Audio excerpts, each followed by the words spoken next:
Whitehall, 1212, quickly. This is Scotland Yard.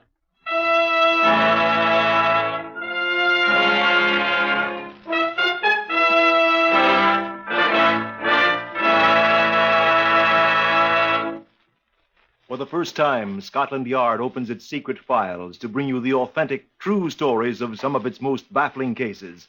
These accurate records are drawn from the Scotland Yard file by special permission of Commissioner Sir Harold Scott.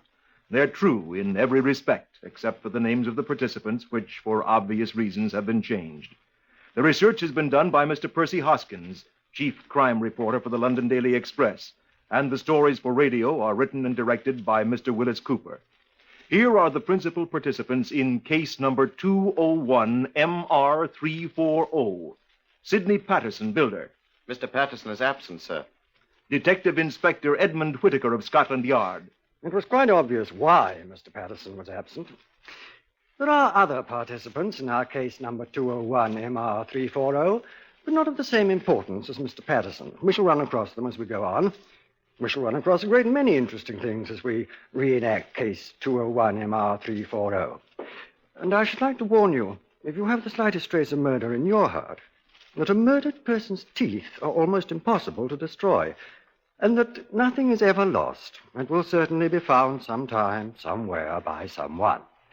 Now, will you come with me? This is Scotland Yard's Black Museum. Yes? It's Inspector Whittaker, sir, with a friend. Oh, do come in, Whittaker. Thank you, sir. Come along. This is Chief Superintendent John Davison, the curator of the Black Museum. Well, how do you do? I'm afraid this place is a little like a chamber of horrors, although our exhibits taken by themselves are not so startling. But they are souvenirs of the lawbreaker's art, particularly of the unlovely art of murder. Now, this human bone here brought one man to the hangman's expert hands. And these dried bloodstains on this cloth are from a once-loving husband's throat. And this revolver... Oh, but you wanted to see the exhibits in our case 201 MR340, didn't you, Whittaker? Yes, if you please, sir. Well, these are the only ones we had. There's a man's tooth and this badly charred top of an ordinary office stool. That's all we have here of case 201 MR340. The rest is elsewhere. Detective Sergeant Alexander McMurphy and I, we were the murder squad next on call, were sitting peacefully chatting in my office at Scotland Yard that evening of the 16th May, waiting for our relief, who were due in less than half an hour. Oh, you're early, Anson. No such luck, Mac. Oh, hello, Boots. What's up, Boots? Investigation, sir. Why couldn't they wait another half hour? Sorry, sir. It just came in. We don't live right. Camden Town, sir. There's a fire. What? They want someone from the yard. What are we, a bleeding auxiliary fire brigade, do they think? They seem to have come across someone sitting in the middle of it, sir. What? Sitting in it? Grilled to a turn. What? Here's the address, sir. Your car's waiting. We hastened at once, of course, to the Camden Town location, about 20 miles away. The fire was a small one. It had partially destroyed an old shed which had been used as an office by a local builder, Mr. Sidney Patterson. It was only a smouldering ruin when we arrived and identified ourselves to the magnificently moustached section leader in charge. We followed him into the soggy ruins of the shed. Right here, gentlemen. We wetted him down with the fire hoses as soon as we saw him, but it was much too late. Hot fire? Oh, ruddy inferno. He had paints and oils stored in here. Not my idea of a way to commit suicide. Suicide? Note on the table there. What was a table? Pinned to the top with a drawing pin. See? Yes. Hold up your torch here a sec, will you, section leader? Yeah. Goodbye, all. No work, no money. Sidney R. Patterson. That was the poor sod's name. See the sign? I'll telephone the laboratory to pick up the remains, shall I, sir? Best use the two-way wireless on the car, I think. All right, sir. What's he leaning against? Looks like a stool or something. That's what it is, sir. A office stool. See these buckets all round him? He must have surrounded himself with buckets of paint and whatnot. and flipped a match into one of them. You ever hear of a chap committing suicide by setting himself on fire before? No, I wouldn't want to. He'd hurt awful. Well, horrible. don't touch him. Well, I was only trying to pull him away from the stool here.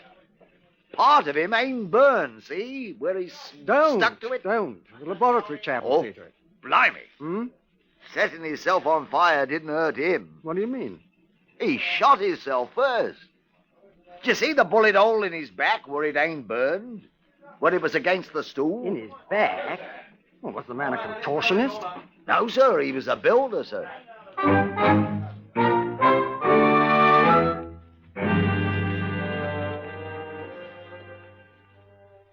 At the Yard's pathological laboratories, the relatively small, unburned portion of the body was carefully examined, and it was established that the bullet wound was the probable cause of death. The bullet, which was recovered, proved to be a .38 caliber revolver bullet, which had been fired into the body from the back, entering just below the left shoulder blade and ranging downward, presumably through the heart. Experiments by all of us demonstrated to our satisfaction that such a wound could not possibly be self-inflicted. The improbable suicide was definitely murder. I sent 2 detective constables to search the ruins of the shed. It had been roped off at our request by the Camden Town Fire Brigade. You'll be looking primarily for a revolver, I told them, but fetch back anything you find that appears useful to us. Whilst they were shifting the ashes, Sergeant McMurphy sifted the affairs of Mr. Sidney Patterson. He reported to me what he had found. From the little I've been able to gather, Patterson wasn't much of a success as a builder, sir. He seems to have been a genius for getting into difficulty. What sort of difficulty? Money. How strikingly unusual. Huh? Oh, he had one time been a ship's carpenter on one of the P&O liners, but was discharged when he was unable to account for tools to the value of £8 11 shillings. Mm-hmm. It was strongly suspected that he sold them, but the charges couldn't be proved. He served in the Royal Marine Light Infantry as a Lance Corporal. His record is, shall I say, dubious. How dubious? He was accused of a number of times by his shipmates of cheating, specifically at the game of Crown and Anchor. He was extremely unpopular in the Royal Marines, it seems, and was finally discharged. Mm-hmm. I shall have a more detailed report from his former commanding officer tomorrow. Hadn't he any friends at all? I've been able to discover only one with whom he could be said to be reasonably friendly, a man named Duncan Frazier, a rent collector in the city with whom he frequently played billiards. I hope he didn't make the mistake of trying to cheat a Scotsman. I'm not so sure, sir. Eh? Duncan Frazier has been missing since the night of the fire.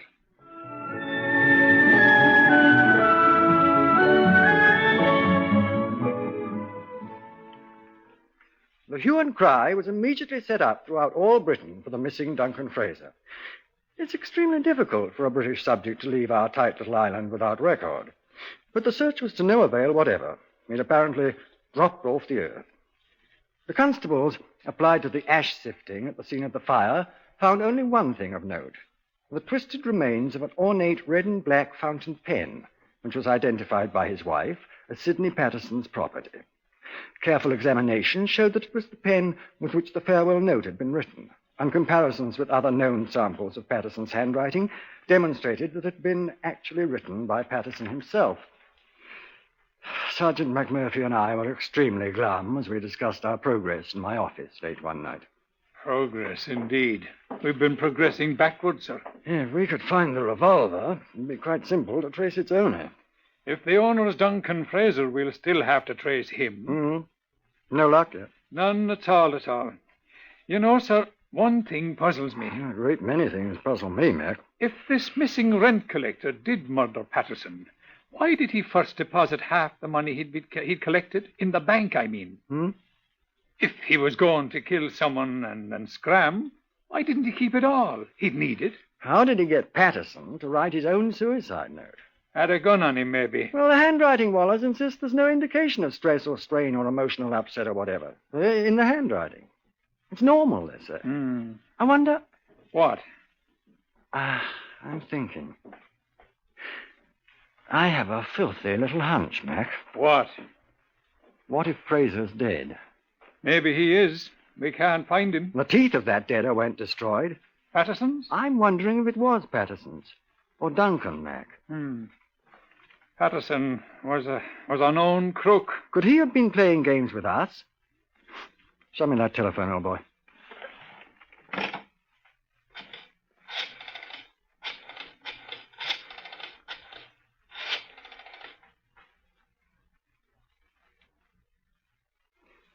Good evening, Mrs. Patterson.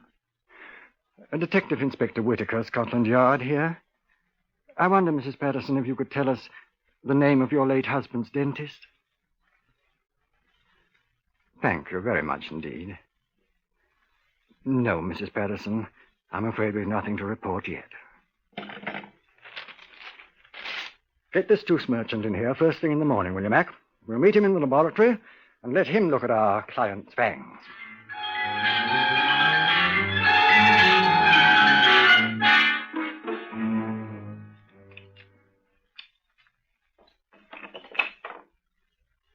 Well? Well, what, Doctor? I never saw these teeth in my life. What? Oh? I can assure you they are not Sidney Patterson. You can swear to that, Doctor?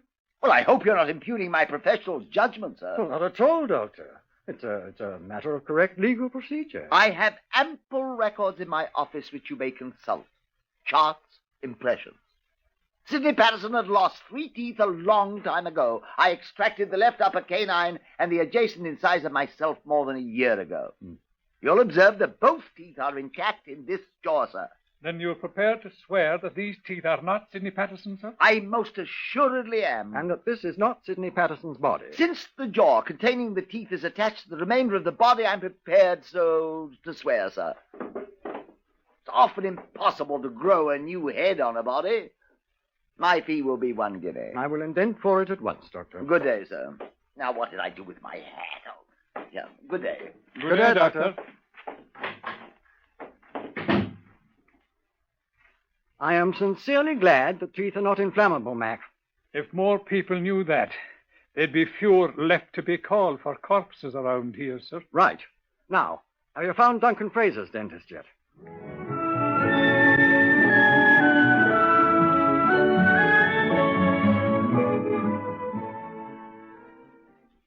I at once caused a thorough investigation to be made throughout London and the vicinity of Perth in Scotland, where Frazier came from, to discover a dentist who had been employed professionally by him.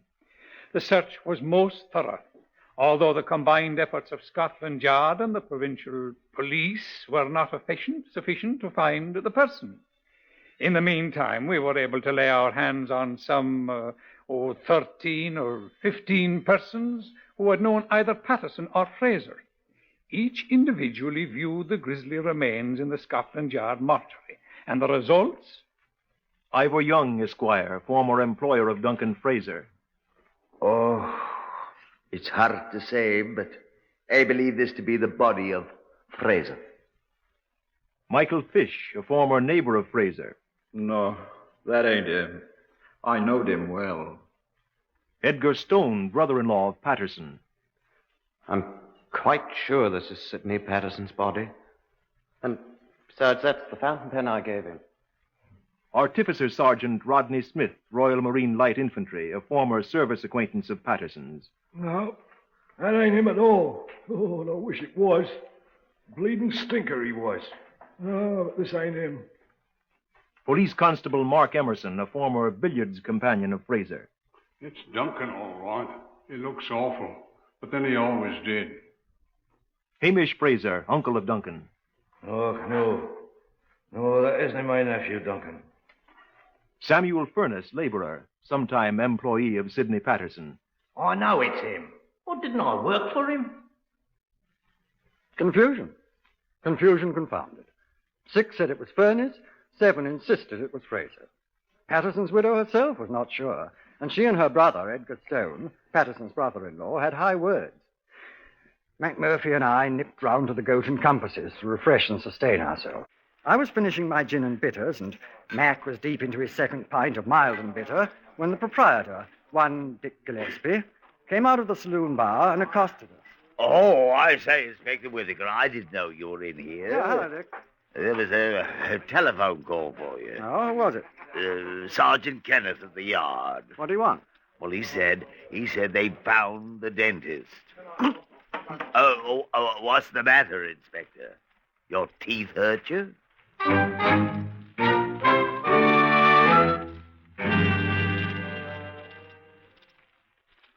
It was a dentist from Perth.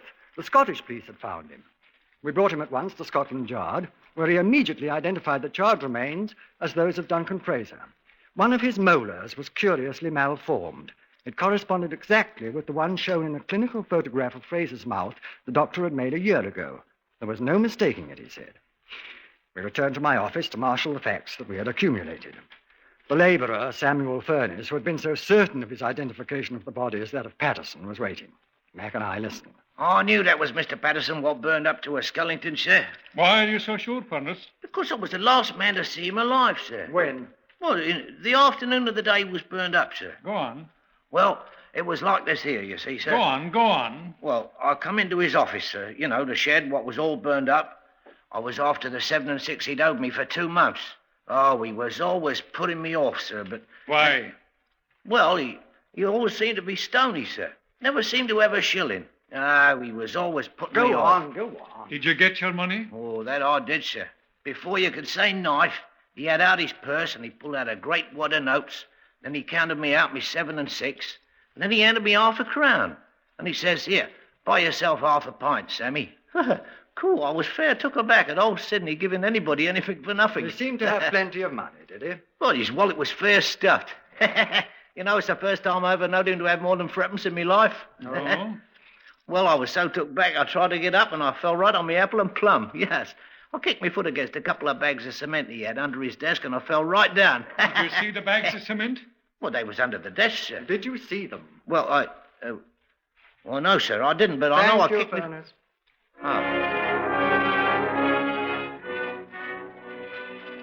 Patterson had plenty of money in his wallet for the first time. We found that there was absolutely no identification in the ruins of the burned shed that any cement had ever been stored there. We'll find him.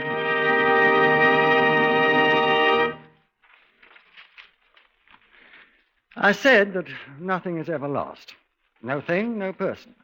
I will admit, however, that it is sometimes extremely difficult to find a missing thing or a missing person, especially when the objects of the search have few distinguishing characteristics. Sidney Patterson was such a man. Description of Sidney Patterson, broadcast by Scotland Yard. Age 43. Height 5 feet 9 inches. Weight 11 stone 4. Medium brown hair and straggling moustache same color, which he may have shaved off. Eyes blue. When last seen was dressed in grey tweed single-breasted suit. White shirt, dark red tie, black low-cut shoes. How many men answering that description do you see in a day? We had reports from every corner of the United Kingdom. 2 slightly addled gentlemen, neither of whom resembled Patterson in the slightest, marched, one at Torquay and one at Llanfair in Wales, into police stations, announcing themselves as the wanted man. Each was promptly committed. Lodging house keepers by the 100 were interviewed. The manhunt dragged on for 8 days before we had our first glimmer of success. Let McMurphy tell it. He was there. There was a lodging house in Regent's Park, a very obscure one which smelt of Brussels sprouts. The proprietress was in the hospital having another baby, and her husband, a very harassed man, was in charge. Yes, he said, they'd had a lodger who seemed to answer to the broadcast description. Had, I said. Well, he ain't here anymore, I mean. What became of him? Well, he opted. He opted the very day that the piper come out with the description. Where? I don't know. He just sent us this telegram. Brother ill. Must leave. We'll get in touch later. Rogers. Rogers, eh? That the name he gave? Right here it is in the register book. Here. Sidney Rogers, see? Sidney, eh? That his own writing? Yes. I'd like to have that page, if you please. Oh, I'll return it. You're sure it's his handwriting? Oh, I seen him. I seen him write it. May I have the page? Well, my old lady likes to keep things neat and tidy. Well, I'll return it as soon as we've checked it against a sample of his handwriting. Now, when did he come here?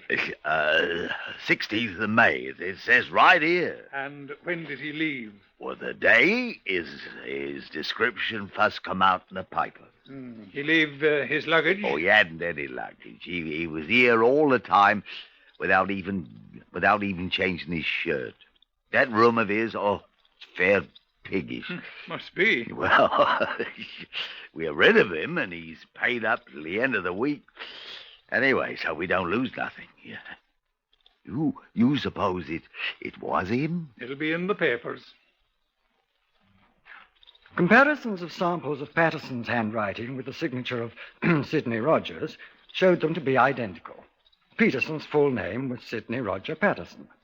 The telegram had been sent from Southend. We turned our attention to that muddy little place.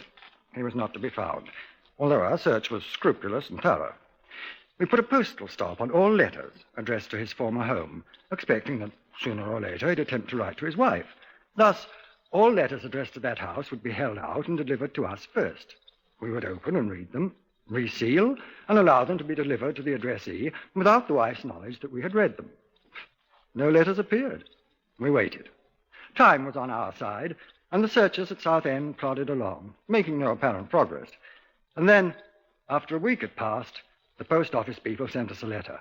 It was addressed to his brother-in-law, Edgar Stone, who had a room there. Letter addressed to Edgar Stone. Dear Edgar, just a line to you in the hope that I shall be able to see a friend before I end it all. Will you come to see me at Southend Sunday, please? Take the 10:35 train. It arrives at Southend at 12:08. Come out of the station, walk straight across the road and down Whitegate Road on the left side. I shall see you coming. If you come, please bring me a 15.5-inch shirt and a comb. Best of luck. Mine is gone. F. Farmer. Well. So. I withdrew the detectives from the area mentioned in the letter, which was resealed and delivered to Edgar Stone.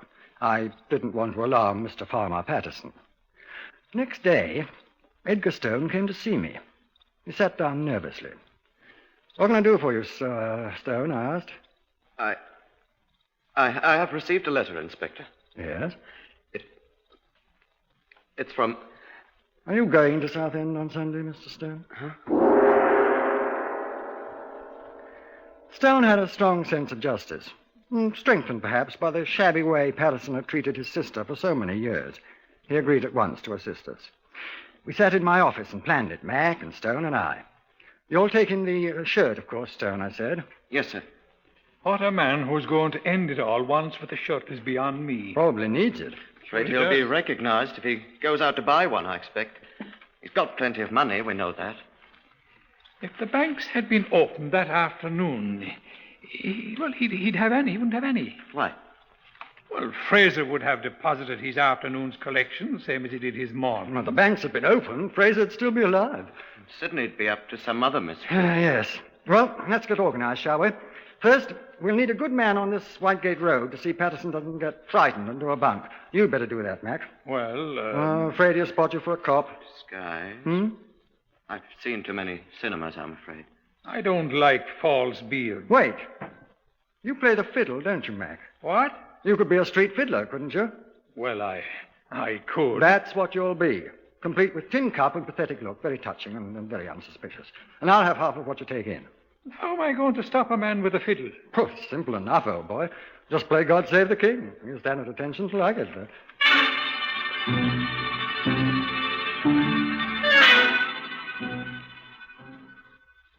We planned it as carefully as we could. This was to be the definitive last act. Stone and I took the same train to Southend, but when he got off with me, I stayed inside the station. Far down the street, I could see Sergeant McMurphy in an ancient green suit of clothes, sawing industriously away on his fiddle. There were a few pedestrians on the street. Church services were just over. There's Whitehead Road, I said to Stone. Come back at once. The up train's due in a few minutes. Good luck. I wish I didn't have to do this, Inspector, but... Just remember what he's done, Stone. It's the only reason I'm doing it, sir. Good luck. Sidney was my friend once. He turned and crossed the road, walked slowly down Whitehead Road. I watched him from the station window. As he approached McMurphy, he paused a second. I chuckled as McMurphy held out his tin cup and Stone dropped a coin into it. Far away, I could hear his fiddle. I went to the door of the station and stepped outside as he turned the far corner. There is such a thing as trusting a man, but... I waited. The distant street fiddler shambled round the corner which Stone had turned. I fidgeted. A couple passed on their way home from the church. I waited. A small boy ran past with a hockey stick. I waited. And at last I saw McMurphy in his green suit come slowly round the corner toward me. In a moment, Stone reappeared. He glanced at Mac as he passed, and I thought I saw him nod. I started toward him, sauntering quite casually. We passed without recognition. Mac had halted again and was playing. I stopped alongside him. How much have you made, Mac? I asked. 4 shillings. Good. What happened? Oh, it's all right. Anybody who sees us will think I'm asking you how you fell to this low estate. First house round the corner. There was a cardboard sign in the window. Sidney was printed on it. Door opened. He went in. That's all I saw. Good. I'll nip round to the back. You walk on around in front and play. We'll see what happens. But I can't play God Save the King. It was easy to nip over the fence and slip around to the rear of the second house, which was marked J. Huntington. I tried the rear door. It was unlocked. I opened it cautiously and stepped inside. It was empty, apparently. I stepped down the narrow hall. Is that you, Mr. Huntington? I walked toward the voice. Mr. Huntington, is that you? I walked to the door on the left. Mr. Huntington. He stood there in the frosty little room, a pathetic figure with his neatly combed hair, holding a clean white shirt in his hand, an embarrassed little smile on his face. Oh, I thought you were Mr. Huntington. I'm Inspector Whittaker of Scotland Yard, Mr. Patterson. Oh, yes. I knew you'd find me eventually. I just wanted to put on a clean shirt before I detain you on suspicion of being involved in the murder of Duncan Frazier. Poor Duncan. And I warn you that anything you may say will be taken down in writing and used against you. There we are. I've only one thing to say, sir. I did murder Duncan.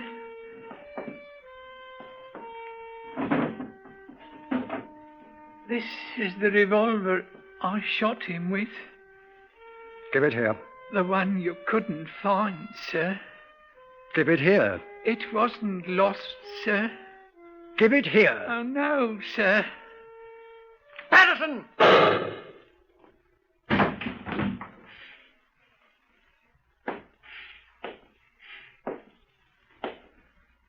No, Sidney. Nothing is ever lost. Except lies, I'm afraid.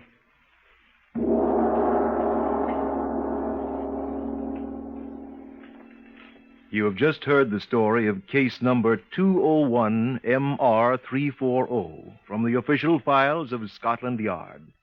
All of the facts related are true, with the single exception of the names of the participants, which, for obvious reasons, have been changed. The research was prepared by Mr. Percy Hoskins of the London Daily Express, and the story for radio was written and directed by Mr. Wyllis Cooper.